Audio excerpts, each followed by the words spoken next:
I want to analyze two poems, which is The Parable of the Old Man and the Young and Glory of Woman. And I want to start with analyzing The Parable of the Old Man and the Young by Wilfred Owen.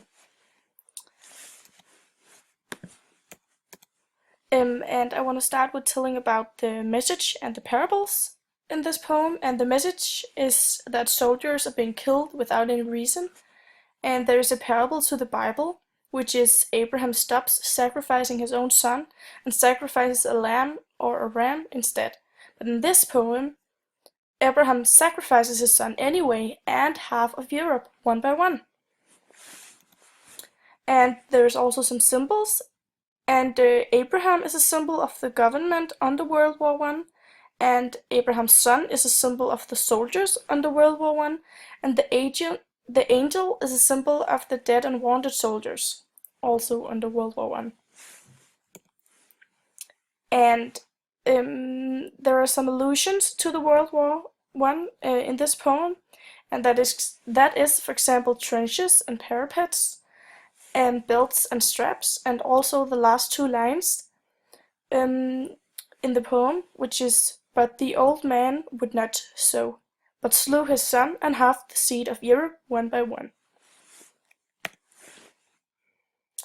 And then there are some metaphors, actually a lot of metaphors, and they are, for example, belts and straps from the line, "Then Abraham bound the youth with belts and straps," and I think it represents the contract of the soldiers.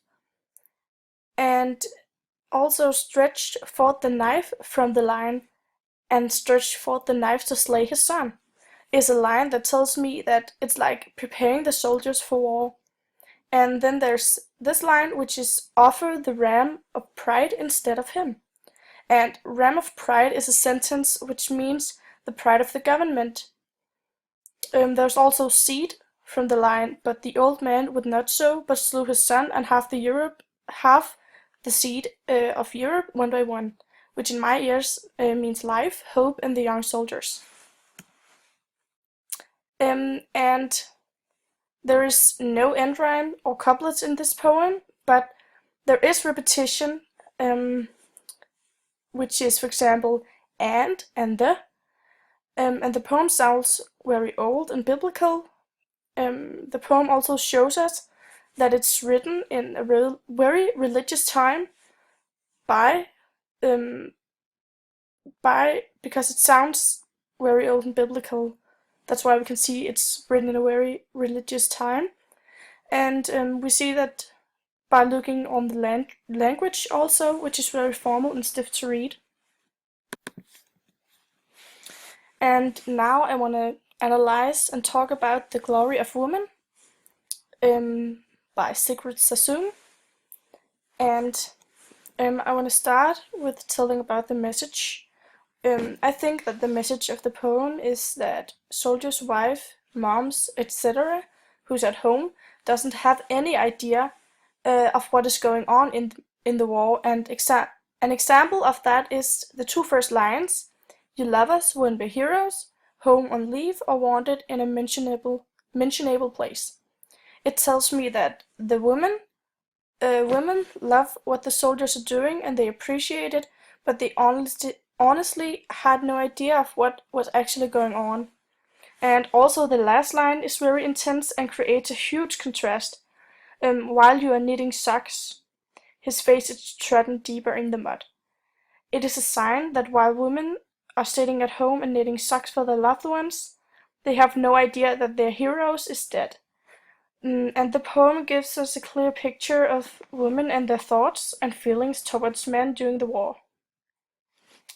And then there is a lot of end rhymes in this poem, different from the other, which there was no end rhymes. And there are couplets from line 1 to 4, which is "Leave believe, place disgrace," and again from line 5 to 8, which is "Delight we fight, thrilled we are killed."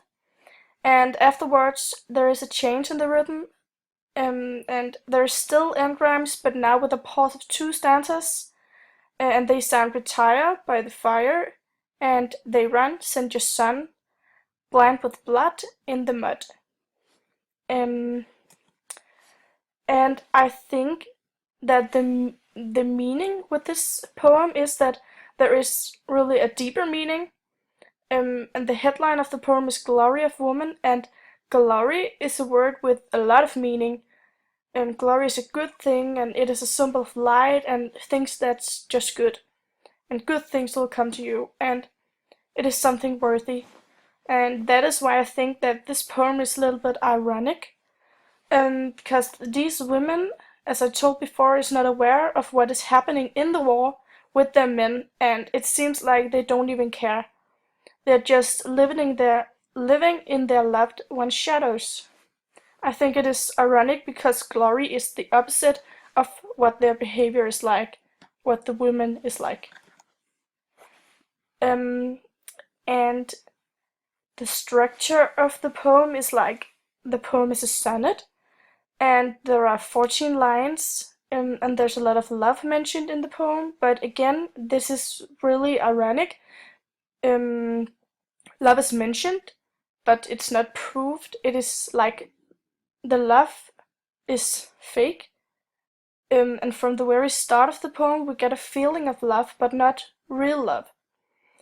It says, "You love us when we're heroes home on leave," and it's like the women only love them when they're not home, um, but when they're out in the battlefield.